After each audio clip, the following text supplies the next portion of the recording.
Kasako Media, one power ahead. Hii ni yetu sote. Yes, na leo tumemwalika mwalimu wa timu ya AFD Maendeleo ambayo kesho anakwenda kukipiga dhidi ya Makabe Asira, na mechi itakuwa uwanja wa Young Boys pale saa 10 kamili. Nafikiri mashabiki waweze kusogea ili kuweza kushuhudia. Ni mpira mzuri by the way. Labda tu mkaribishe kwanza mwalimu. Habari ya saizi? Salama. Kwa majina unaitwa nani mwalimu? Kwa majina naitwa Leonard Kabala. Leonard Kabala. Ni muda gani saizi tokea umekuwa mwalimu wa AFD? Miaka 2 kwa sasa. Miaka 2 kwa sasa. Haya, tutakuja kuongea. Ngoja kwanza tuende kwa Kakarugi. Hivi unaionaje AFD kwanza sasa hivi? Maoni yako wewe kama wewe, na unaionaje Makabe ukiangalia mpira unavyoendelea sasa hivi Nyarugusu?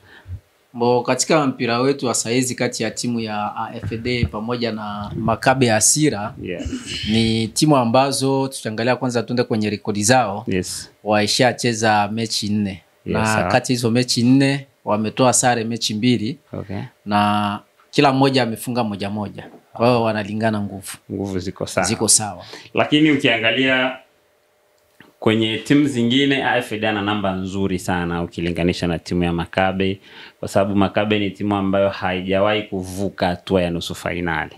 Haijawahi kufika nusu finali. Wamecheza robo finali mara 2, lakini AFD ukizingatia wana medali tayari 2. Wamepoteza mbele ya R1 ilikuwa ni mwaka 2008 kama sio na 9 hivi kama nitakuwa sijasahau vizuri. Yes, na wakawa wamepoteza tena mwaka 2010 mbele ya Bilombe kwenye uwanja wa M ya kwanza. Kwa hiyo ukiona kwenye namba AFD yuko vizuri, na kwa mchezaji mmoja naona AFD akiwa ni timu ambayo ina vijana ambao wanajitolea. Cesare yuko pale, Amosi, Isaya, Devi, na goalkeeper mzuri sana Bwana Hussein. ni vijana ambao ukiangalia wanaopiga mwingi sana.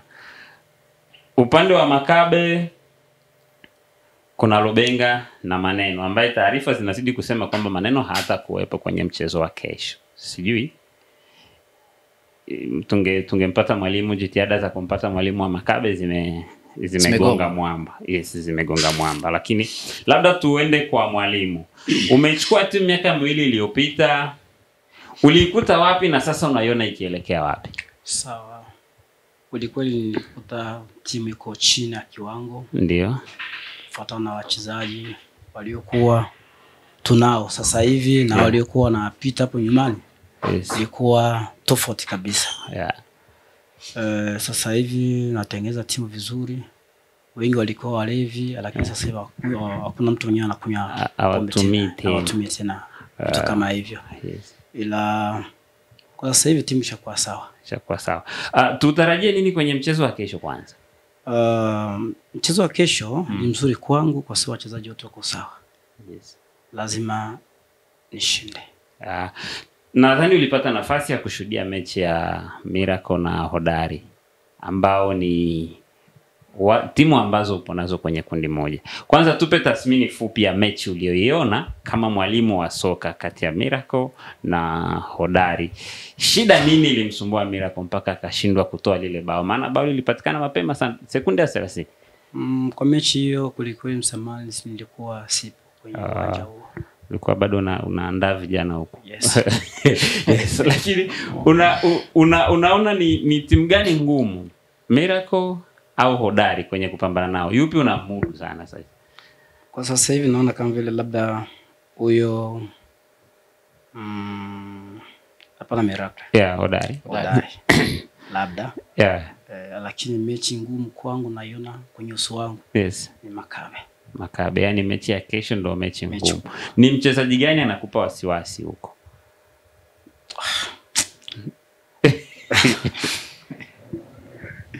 Mchezaji hakuna. Okay. Kimfumo labda umeisoma timu ya AFD kwa muda wa miaka 2.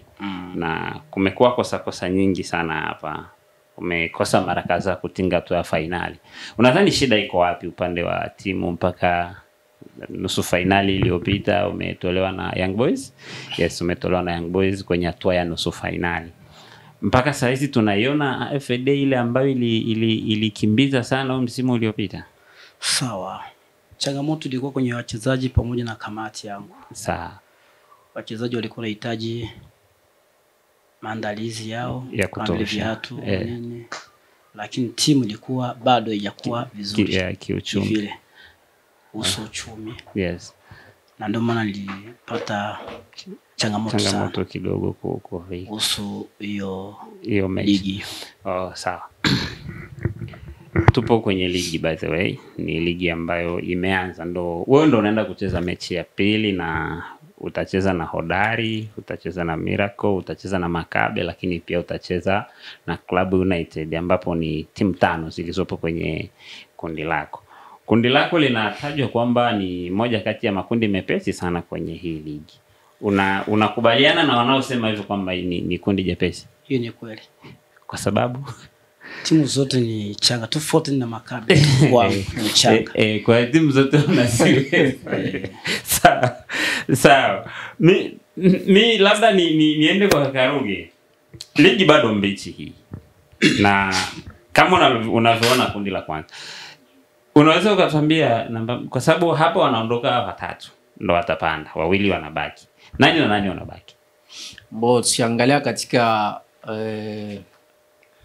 kundi hili kama alivyosema hapa kocha kwamba anajinadi, lakini kiangalia kwenye kikosi chake kama alivyohudhuria mazoezi pale jana, nilikuta kwamba kuna baadhi ya sura za wachezaji ambazo tumezizoea hazikuwepo kwenye mazoezi. Au ni jana tu? Hata juzi hawakuwepo, kwa maana pale nilifanya utafiti. Nilifika pale uwanjani nikacheki. Baada ya kucheki pale nikaona kuna sura zile ambazo tumezizoea kama vile mkina Amos sijamuona kwenye mazoezi. Na ni mchezaji tishio sana kwa timu yake ya FD. Mmoja kati kabisa hawacheki na nyavu. Na ukosefu wa yule jamaa katika timu yake ni pengo kubwa, kwa sababu ni mtu ambaye acheki na nyavu.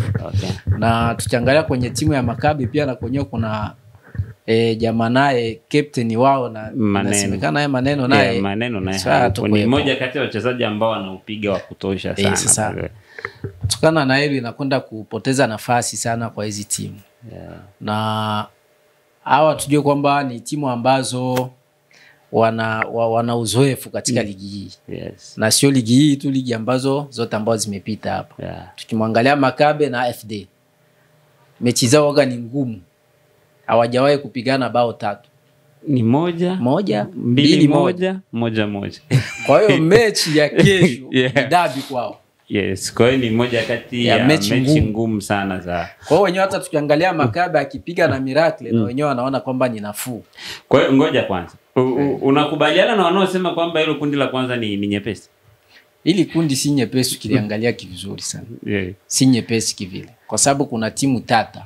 Mahesabu ni mengi sana. Kwa sababu tukiangalia timu ya Makabe, AFD, kuna timu ya Miracle na Hodari. Ni timu tata. Labda tuseme Club United. Kwa misimu iliyopita ndo Club United alikuwa nafasi nzuri mpaka akawa amechukua kombe, na yeye ana kombe saa hizi hapa kabisa. Ile kaka mkubwa Gerard. Wakamtimua D1. Lakini mechi ngumu ambayo haikuwa na utabiri ile by the way. Lakini toka achukue kombe lile mpaka hivi hawajafanya vitu kuonesha kwamba alichukua kombe. Kwa hiyo ndo kama vile timu ambayo kila mtu anategemea ndo atapatia alama pale. Hivi mwalimu, kuna mchezaji yeyote ameongezwa kwenye kikosi cha AFD mpaka dakika hii? Hapana. Tunaishi na wale. Na hizi taarifa kwamba kuna baadhi ya wachezaji hawajafanya maandalizi ya timu, zimekaaje? Ni mchezaji mmoja tu. Mchezaji mmoja. Ata cost timu kiasi gani kutokuwepo kwake kwenye kikosi? Huyu mchezaji anaitwa Amos. Kweli ni mchezaji mmoja. Anaitwa Amos. Amos Lusakanya. Alipatwa na msiba wa baba yake. Kwa hiyo ilibidi aongee kweli mimi.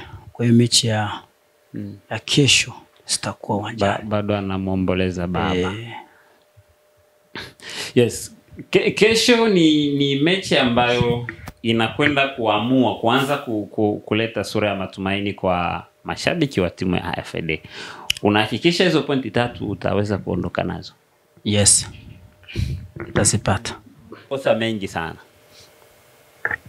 Kwa sababu kwanza walikuja kucheza na Hodari timu na Miracle, timu ya Miracle ina migogoro mingi sana ya ndani. Walikuja hawapo sawa kisaikolojia. Kwa sababu just imagine, barua imetoka siku moja kabla ya mechi. Kuna kikundi kiliandika barua kwamba wao wamejiondoa kwenye ligi. Lakini wengine wakasema no, hao sio sisi. Hao ni wengine ambao wao hatuwajui. Angalia barua haina muhuri nini, wakatoa vigezo tukaelewa. Kwa hiyo walikuja wakiwa wana migogoro binafsi ya ndani.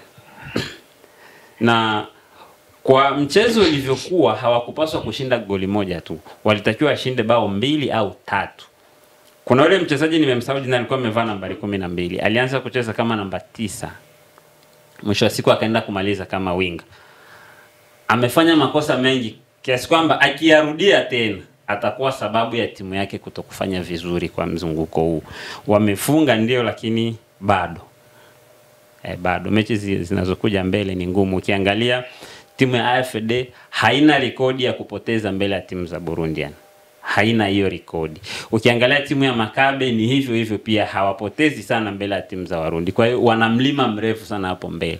Na mahesabu mafupi sana kwenye ili kundi lao ni ushinde moja, utoe sare 2. Yani basi hizo ndio hesabu. Shinda mechi moja, toa sare 2, utakuwa umevuka. Lakini itakuwa ni ngumu kwa sababu Club United alikimbia wanavyosema mtaani ligi iliyopita. Alijiondoa.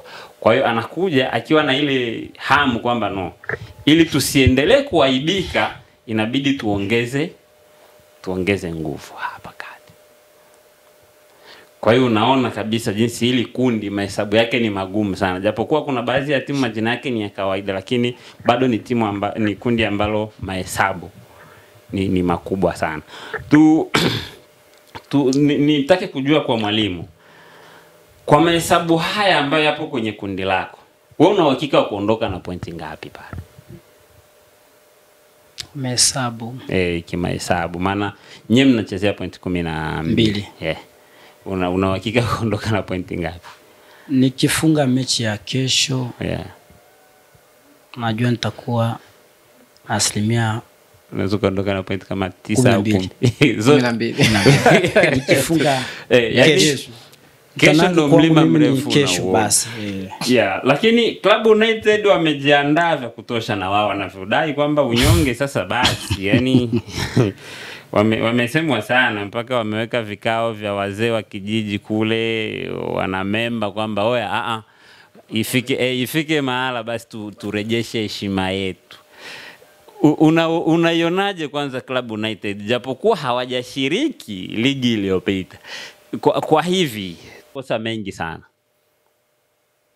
Kwa sababu kwanza walikuja kucheza na Hodari timu na Miracle, timu ya Miracle ina migogoro mingi sana ya ndani. Walikuja hawapo sawa kisaikolojia. Kwa sababu just imagine, barua imetoka siku moja kabla ya mechi. Kuna kikundi kiliandika barua kwamba wao wamejiondoa kwenye ligi.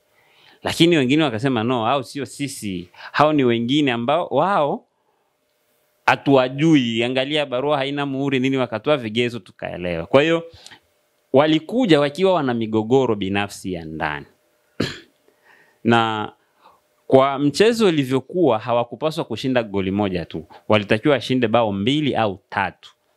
Kuna yule mchezaji nimemsahau jina, alikuwa amevaa nambari 12. Alianza kucheza kama namba 9. Mwisho wa siku akaenda kumaliza kama winga. Amefanya makosa mengi kiasi kwamba akiyarudia tena atakuwa sababu ya timu yake kutokufanya vizuri kwa mzunguko huu. Wamefunga ndio, lakini bado bado mechi zinazokuja mbele ni ngumu. Ukiangalia timu ya AFD haina rekodi ya kupoteza mbele ya timu za Burundian. Haina hiyo rekodi. Ukiangalia timu ya Makabe ni hivyo hivyo pia, hawapotezi sana mbele ya timu za Warundi. Kwa hiyo wana mlima mrefu sana hapo mbele. Na mahesabu mafupi sana kwenye ili kundi lao ni ushinde moja, utoe sare 2.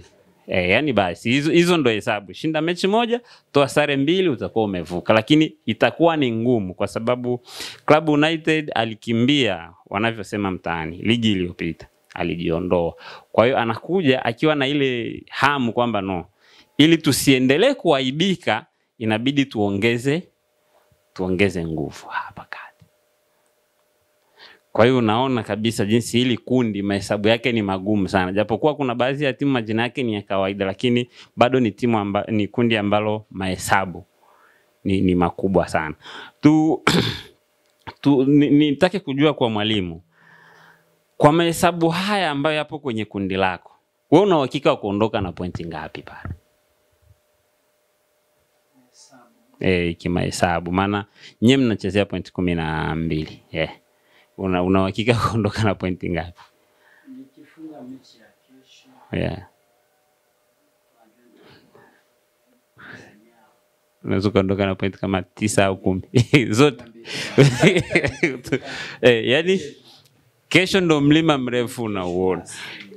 Lakini Club United wamejiandaa vya kutosha, na wao wanavyodai kwamba unyonge sasa basi. Yani wamesemwa sana, mpaka wameweka vikao vya wazee wa kijiji kule, wana memba kwamba oya ifike mahala basi turejeshe heshima yetu. Unaionaje kwanza Club United, japokuwa hawajashiriki ligi iliyopita?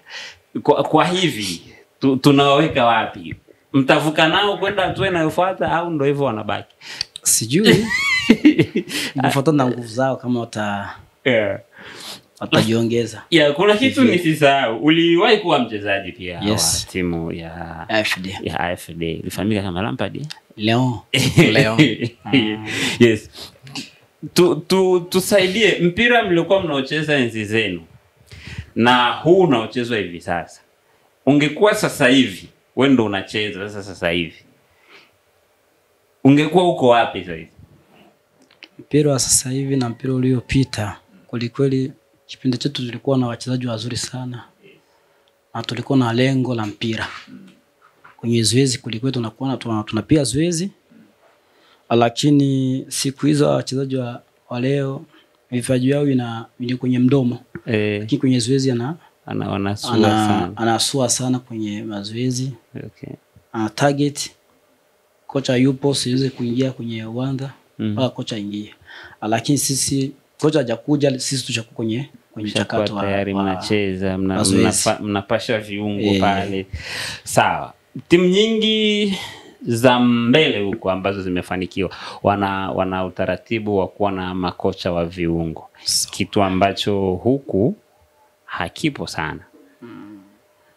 Mna mpango gani wa kuanzisha haya mambo, kwamba kila timu iwe sasa na kocha wa viungo? Kuna timu zingine zina kocha mmoja tu. Sawa, hata sisi tulikuwa na kocha wa viungo kule Burundi. Sasa hivi alijiuzuru. Labda alijisikia vibaya kwenye huo mchakato. Tunajua Burundi na Mkongomani, labda alisikia mmoja alihisi hayupo salama, labda ana kwa mfumo huu au kwenye ligi hii hayupo. Mtakuwa na mwingine? Bado tujaandaa mwingine. Ningali mimi mwenyewe. Kwa hiyo hauna hata kocha msaidizi? Sina kwa sasa hivi. Huoni kama huu ni mzigo mzito sana kwa? Ndio maana nakwambia ni changamoto sana kwangu, ila nitaimaliza. Kama jeshi la mtu mmoja. Nitaimaliza. Askari hodari. Na watafanya kazi hata wazamini ili tupate kocha msaidizi. Kufuatana hiyo kazi, unajua ni kazi kubwa sana. Ni kazi kubwa sana. Naweza umwa, wengine wanasaidia vitu kama hivyo. Ni wakati wewe ni mchezaji, ni timu gani ambayo ilikupa changamoto sana kukutana nayo? Ni mkipango unasema hii timu inabidi kujiandaa sana?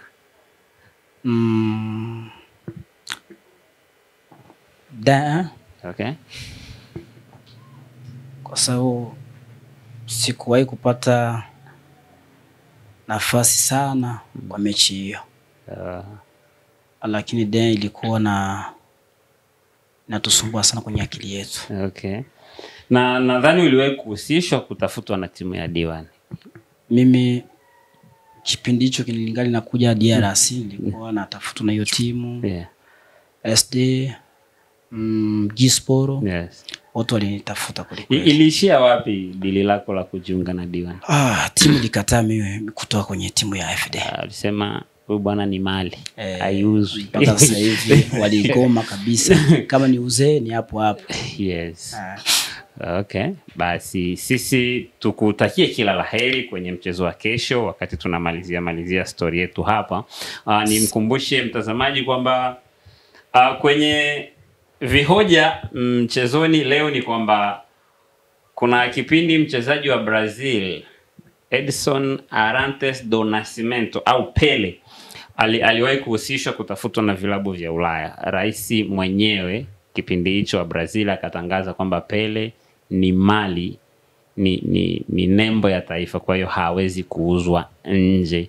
Kwa hiyo maisha yake yote aliyamaliza akicheza soka la ndani, na amefanikiwa kuchukua makombe 3 ya dunia, lakini amefunga mabao mengi sana, mia ngapi hivi, mpaka 1000 amefikia kwa rekodi ambazo zinaelezwa ni zaidi ya magoli 1000 ambayo aliacha amepachika wavuni. Kitu kingine usichokijua bwana kuhusu Pele, alikuwa na vidole 6. Ndio maana alikuwa anaitwa Pele, maana Pele manake 6 kwa Kireno. Hicho tu ndo nataka ni kuache nacho siku ya leo.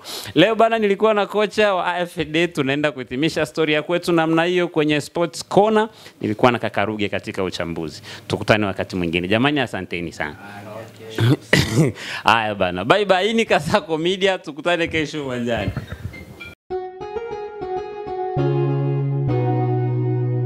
Kasako Media. One power ahead. Hii ni yetu sote.